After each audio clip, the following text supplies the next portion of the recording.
ओम हर हर महादेव। आज मैं आप लोगों को कहानियाँ कार्तिक मास की सुनाने जा रही हूँ। तो आइए हम लोग कथा की ओर चलते हैं। एक घूना थी, एक घूनी थी। दोनों पति पत्नी थे। पहले के ज़माने में कुंडा रहता था जिसमें गेहूँ, धान और तीसी का तेल, तीसी और सरसों रखा जाता था। घूनी जब रानी जाने लगती थी नहाने के लिए सुबह 5 बजे 4 बजे कार्तिक, तो घूनी तैयार हो जाती थी और उनकी डलिया में बैठ जाती थी और जाती थी गंगा जी नहा आती थी और अपने घूना से भी कहती थी तुम भी नहा लिया करो, क्योंकि कार्तिक मास चल रहा है और नहाओगे तो तुम भी पवित्र हो जाओगे और तुम्हें भी भगवान सुख संपत्ति धन वैभव देंगे। वो कहता था इतना ठंड में कौन नहाएगा। घूनी जाती थी कार्तिक नहाने गंगा जी के किनारे। जब रानी नहा लेती थी तो उनके पल्लों में लिपट करके वो नहा लेती थी। थोड़ा सा गीली हो जाती थी, गंगा जी का पानी लगते ही वो शुद्ध हो जाती थी। जो वहीं पे स्नान करके कार्तिक जी का पूजा करती थी, जैसे कि तुलसी लगाई थी, तुलसी जी का पूजा करती थी, कहानी सुनती थी। घूनी उनके साथ कहानी सुनती थी। और जो रानी को पहले के ज़माने में लोग जाते थे जैसे गंगा यमुना त्रिवेणी के पास में, उसी तरह रानी भी जाती थी, क्योंकि तो वो रानी थी, पालकी से जाती थी। तो वहाँ पे वो भी घूनी भी बैठती थी और खूब लड्डू पेड़ा लेके जाती थी। जब रानी खाती थी जो चूरा गिरता था उसे अपना वो घूनी खा के मोटी हो जाती थी। अपने उससे कहती थी, घूना से कहती थी, तो घूना कहता था कि मैं तो तिल पी के ही मोटा हो जाऊंगा, तू जा ठंड में नहा, मैं नहीं नहाऊंगा। तो उसने अपना कहा कि चलो तुम्हारी ऐसी इच्छा। अपना उसने पूरा कार्तिक नहाई। 12 साल रानी ने कार्तिक नहाया। जितना दिन उसकी उम्र थी उतना दिन उसने कार्तिक नहाया। फिर घूना भी मर गया और घूनी भी मर गई। घूना जब मरा तो वो बैल के रूप में जन्म लिया राजा के घर में, और जो घूनी थी वो मरी तो एक रानी की लड़की के रूप में जन्म लिया। जब वो बड़ी वो फिर वो राजा के घर में वो बछड़ा था, फिर बछड़े से बैल हुआ, तो उनकी वो पानी पिलाती थी, सेवा करती थी, खाना पीना देती थी, उससे बातें करती थी। फिर उसके बाद में उसकी जब बड़ी हो गई लड़की तो राजा ने शादी ढूंढने लगा। फिर और एक राजा के लड़के से शादी ढूंढा और शादी कर दी। जब शादी के समय वो जाने लगी तो उसके बाद में वो रोने लगा। जो बैल था वो रोने लगा। तो सबने कहा कि बैल क्यों रो रहा है। तब उसने कही, जो घूनी थी, जो रानी बन गई थी, रानी की लड़की, उसने कहा ये बैल मेरे साथ ही दे दो।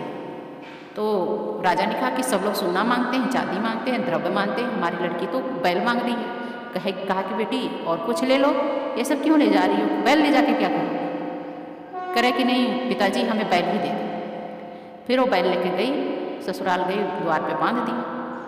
द्वार पे बांध के वो अंदर चली गई। फिर न वो किसी के हाथ से पानी पीता न दाना खाता। तो सब लोग बहुत आश्चर्यचकित रहते और कहते कि बैल तो किसी के हाथ पानी नहीं पी रहा। तो वो रानी ने कहा कि कोई बात नहीं, मैं पिला देती हूँ। फिर रानी उठ के गई, उनके घर में नौकर चाकर थे। रानी उठ के जब जाती, जब पानी पिलाती, कुछ डाल देती तो खा लेता, और किसी के हाथ से पानी नहीं पीता। तो एक दिन वो चुपके से जाके उनके कान में कही कि रात में बात कर रही है कि जब तो मैंने कहा था कि चलो गंगा जी दोनों लोग नहाते हैं तो तुमने नहीं नहाया और किसी के हाथ से पानी नहीं पी रहे हो, तो अब तुम बैल हो गए तो मैं क्या करूँ। जब मेरे साथ नहाया होता तो तुम भी राजा बने होते, राजा रानी साथ साथ रहते। अब तुमने उस टाइम तो तब तपस्या किया ही नहीं, तब तुम बैल बन गए हो तो झेलो, तुम्हें किसी के हाथ तो खाना तो पड़ेगा ही। ऐसे बातें करते हुए उसकी जेठानी ने सुन लिया। उसकी जेठानी ने जब सुना तो उसका देवर आया, राजा का लड़का, तो उसे लगा दी कि तुम्हारी औरत तो जानवर से बातें करती है, न पता क्या जाके रात को फुसफुसाती है, वो बैल आया है साथ में, वो बैल को के साथ में बातें करती है। तो वो कहा कि बैल के साथ में क्या बातें करती है। तो वो कहा कि तुम्हारी बात पे मैं विश्वास नहीं करूँगा जब तक अपनी कानों नहीं सुन लूँगा। राजा का लड़का थोड़ा शरीफ था, तो उसने कहा कि मैं लगाने से बात नहीं सुनूंगा जब तक मैं अपनी कानों नहीं सुनूँगा। तो उसने कहा ठीक है, तुम रात को सुन लेना तुम्हारी औरत क्या बातें करती है। उसने रात को ले गई साथ में, दोनों बातें कर रहे थे, थोड़ा बहुत बतियाते थे, तो फिर बात करके तो वो कुछ रोटी वोटी खिला के तब फिर वो घूनी जो राजा की बहू थी बढ़ती थी, तो बातें कर रही थी। तब से जाके उसने तलवार निकाल के कहा कि तू इससे भी क्या बातें करती है, अब तुम्हारे ही हाथ का क्यों खाता है, दूसरे के हाथ का क्यों नहीं खाता। इतने मेरे नौकर चाकर हैं, उनके हाथ का कुछ ये खाता नहीं है, और तुम्हारे हाथ का क्यों खाता है। तो उसने कहा कि आप नहीं समझ पाओगे, उस पूर्व जन्माने में मैं घूनी थी, एक घूना था, हम लोग दोनों एक ही अनाज में रहते थे। तिल का एक भंडारा था, उसमें हम लोग रहते थे। एक तीसी का तेल पी के रह जाते थे और मैं रानी के साथ कार्तिक का स्नान करने जाती थी। गंगा जी नहाती थी, उनके साड़ी के पल्लों में लिपट के जाती थी, नहाती थी और गंगा जी से जब आती थी गीली हो जाती थी। फिर उसके बाद में वहाँ पे मैं कार्तिक मास की कथा सुनती थी और तुलसी माता के सामने बैठ के विष्णु भगवान की और तुलसी माता की कथा सुनती थी। और जो रानी खाती थी प्रसाद तो वो गिरता था तो मैं खाती थी। उसी के पूर्व जन्म के प्रताप से मैं रानी हो गई। ये इन्होंने कुछ नहीं कर्म किया था, इसलिए घूना ही रह गए, क्योंकि ये घून इनको ठंड लगती थी, ये तेल पीते थे, इसलिए ये घूना की जगह बैल बन गए। तब कहा गया अरे इनका कैसे हुआ? तो उसने कहा कि ऐसा है कि 12 वर्ष तक जब हम लोग कार्तिक नहाएंगे या जब कोई भी नहाएगा, वो जो 12 वर्ष तक नहा लिया है पूरा हो गया, उसके बाद में जो लोग नहा के आएंगे वही गंगा जल इनके ऊपर छिड़क दिया जाएगा तो ये फिर से राजा बन जाएंगे या पूर्व जन्म में फिर उनका उद्धार हो जाएगा। तो राजा ने निश्चय किया, वो जो राजा के लड़के ने था बहू, अब राजा ने दोनों ने निश्चय किया कि हम दोनों लोग गंगा जी जाएंगे, कार्तिक मास में स्नान करेंगे।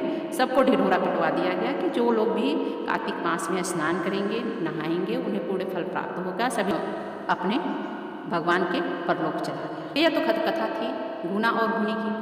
और भी मैं एक कथा सुनाने जा रही हूँ, जो कि एक लड़की थी, तो उसका परिवार खूब हंसी खुशी चल रहा था।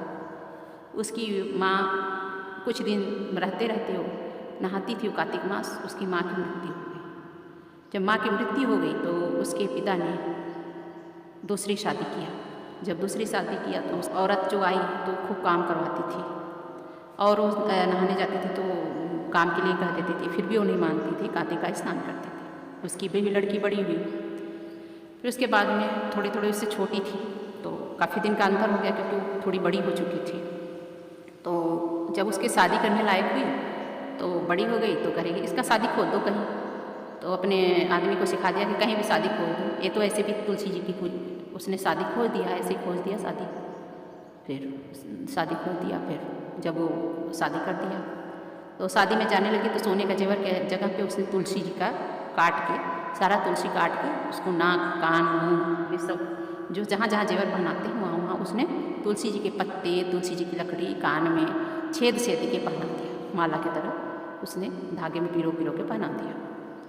वह जानने लगी, कहा हे तुलसी माता मेरा पथ रखना, हे गंगा माता मेरा पथ रखना। यदि मैं गंगा जी, यदि तुलसी जी आपकी अच्छे मन से श्रद्धा से पूर्वक यदि हमने आपकी भक्ति किया है तो हमारी लाज आपके हाथ में है। उसने जाके गंगा जी के में कूद गई। जहाँ जहाँ जा रहा था डोली, पहले के ज़माने में डोली चलती थी तो डोली से वो जा रही थी, वो डोली पर से कूद गई और गंगा जी में कूद गई। जब उसमें से निकली तो गंगा माता की कृपा से हार, सोना, चांदी पहने हुए खूब सुंदर रानी बन के निकली और अपने घर में फिर ससुराल चली गई। अपने कहाँ से कहती कि डोली रोक दो, फिर आई तो खूब डोली रुका हुआ था, उसमें नहा के निकली तो खूब गंगा माता की कृपा से खूब सोना चांदी हो गया उसके पास, खूब सोना गहना पहन के गई ससुराल में। तो खूब उसकी इज्जत होने लगी कि अरे बहू ने तो बहुत सारे गहने पाया है तुलसी माता की कृपा से। जिसके जगह पे लड्डू के जगह पे ऐसे ही आटे या चोकर का बना के उसमें तुलसी का पत्ता डाल दिया था, वो तो मोतीचूर के लड्डू बन गए। और जहाँ सोने के जेवर की जगह तुलसी जी पहनाया था वो सब जगह सोना सोना हो गया, मोती हो गए, हीरे हो गए, खूब लक लक चमक रहे हैं ससुराल में। तो उसकी कदर बढ़ गई, अरे बहुत गहना पाई है, बहुत सोना पाई है, बहुत चांदी पाई है, बहुत बहुत बड़े घर की लड़की है, उसकी बहुत इज्जत सम्मान होने लगा। एक दिन उसके बाप ने कहा कि मैं अपनी लड़की से मिलाता हूँ। वो गया तो जाके देख रहा है तो वो अगल बगल देख रहा है तो झांक रहा है तो उसकी कहाँ लड़की है। वो अपनी बाप को देखी लड़की ने तो कहा कि हमारे पिताजी आए हैं, उनको बुला लाओ। तो नौकर आया, बुला के ले गया, अंदर ले गया। तो कहा फिर सब हाल बताई उसने कि ऐसे ऐसे हुआ था पिताजी और मैंने ऐसे किया, तो ऐसे हमको गंगा माता की कृपा से और कार्तिक के महात्म्य से, विष्णु भगवान की कृपा से, तुलसी माता की कृपा से हमको ये सब धन मिला है। वह गया वहाँ से गया तो अपनी जो नई वाली औरत थी उससे सारी बातें बताया। फिर उसकी भी लड़की बड़ी हो रही थी, क्योंकि उससे छोटी थी तो उसकी भी लड़की बड़ी हो रही थी। तो उसने भी कहा अरे तू भी जा नहाया कर गंगा जी और तुलसी माता नहाया कर। लेकिन उसकी लड़की का मन नहीं लगता, क्योंकि उसके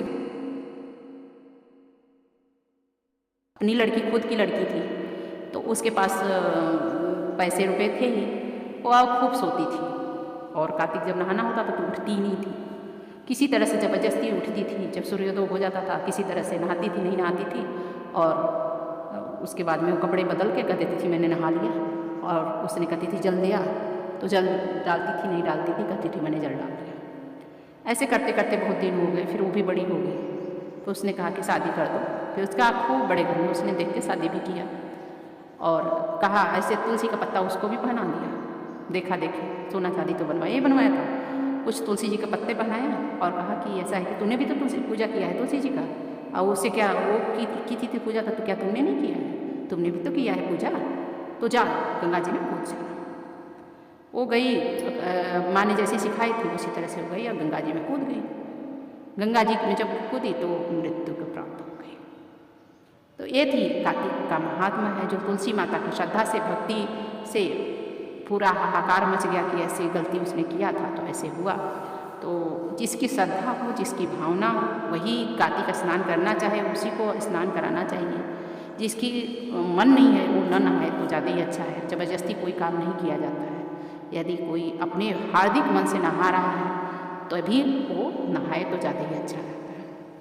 एक और कथा सुनाने जा रही हूँ, जो कि एक सास थी एक बहू थी, और सास तो बहुत नहाती थी कार्तिक।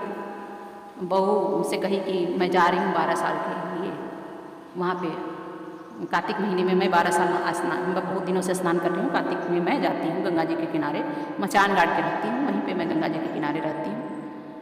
1 महीना नहाती हूँ, नहाने के बाद में मैं घर पे आती हूँ। अब बहू तुम आ गई है तो घर की चाबी ले, मैं जा रही हूँ नहाने के लिए। लड़का गया, छोड़ दिया वहाँ पे, वो मचान पे बुढ़ी रहती थी। जब जाने लगी तो कहने लगी कुछ मेरे लिए बहू बना देना। तो बेटा ने कहा कि मेरी माँ जा रही है कुछ बाहर नहाने के लिए, कुछ हमारी माँ को बना दे। उसने क्या किया, उसने चोकर ले लिया, कन्ना ले लिया, भूसी ले लिया, ऐसी चीज़ें लेकर के उस बुढ़ी को कूट काट के बना के दे दिया। जब वो बुढ़ी वहाँ गई तो कहती थी हे गंगा मैया, थोड़ा भाग तुम्हारे नाम का, थोड़ा भाग तुलसी जी के नाम का, तो थोड़ा भाग विष्णु भगवान के नाम का, वो निकाल देती। आज जैसे ही निकालती वैसे भगवान आते पाल लेते, और फिर उसके बाद में उसको ऐसे भगवान ने लड्डू दे देते कि खूब मोतीचूर के लड्डू हो जाता, बुढ़ी खा के खूब मोटी हो जाती। फिर जब उसने खूब दिन बीत गया, जब नहा लिया, कार्तिक मास का पूरा हो गया, तो उसका लड़का लेने आया। तो वहाँ पे तो भगवान की कृपा से सोने का महल बना हुआ, सोने के महल में बुढ़ी रह रही है। वो खोजे तो बुढ़ी मिल ही नहीं रही उसकी माँ। मेरी माँ कहाँ गई, मेरी माँ कहाँ गई? तो माँ निकल के आई दौड़ के, बेटा मैं ही तेरी माँ हूँ। कहा आप तो सोने के महल में रह रही हो। तो वो कहा कि हाँ बेटा, मैंने कार्तिक मास का स्नान किया था, हमारे विष्णु भगवान की कृपा से हमें लड्डू की जगह मोतीचूर के लड्डू मिले, और ये सोने का महल मिला है, हमें विष्णु भगवान की कृपा से मिला है। लड़का लेके घर आया, खूब राजपाट हो गया, खूब सोना चांदी घर में लद गया। अब बहू को हुई खुलबली। बहू ने क्या किया कि अपने माँ से भी कहा कि माँ तू भी जाना नहाने के लिए, और अपनी माँ को तैयार कर दिया। और माँ तो जाना भी नहीं चाहती थी, और माँ को ज़बरदस्ती भेज दिया, और खूब लड्डू पेड़ा बांध के अब तो और ही धन दौलत हो गया था। फिर भेज दिया गंगा जी के किनारे और मचान गाड़ दिया, कहा कि वहीं पे जाके नहाना और 1 महीने नहाना, फिर आपका दामाद जाएगा लेने के लिए, फिर चले आना। वैसे ही बुढ़ी वो अपना गई नहाने के लिए, दामाद ले गया, पहुँचाया। दामाद बेटी अपना आराम से ले गए, मचान पे बैठा के कपड़े उपड़े दे दिए, अपना कहा कि अपना 1 महीने नहाना, फिर उसके बाद हम ले चले। बुढ़ी क्या करती, खूब तान के सोती थी। सुबह उठ जाता था तो जाती थी ना, नहीं तो खूब अच्छा उसने लड्डू पेड़ा दिया था, अपना खूब खाती थी, खूब ताव से पड़ी थी, मोटी हो के। 1 महीना बीत गया। जब 1 महीना बीत गया तो उसके बाद में बुढ़ी भगवान की कृपा से सुअर बन गई। सुअर बन गई क्योंकि उसने कोई श्रद्धा भक्ति तो किया नहीं, देखा देखी किया था। फिर इधर उधर टहलने लगी। फिर उसके बाद में उसका जो दामाद आया 1 महीने बाद, उसको तो मन में खलबली ले रही है। कहा जाओ मेरी माँ को देखो, मेरी माँ कहाँ है, लेके आना।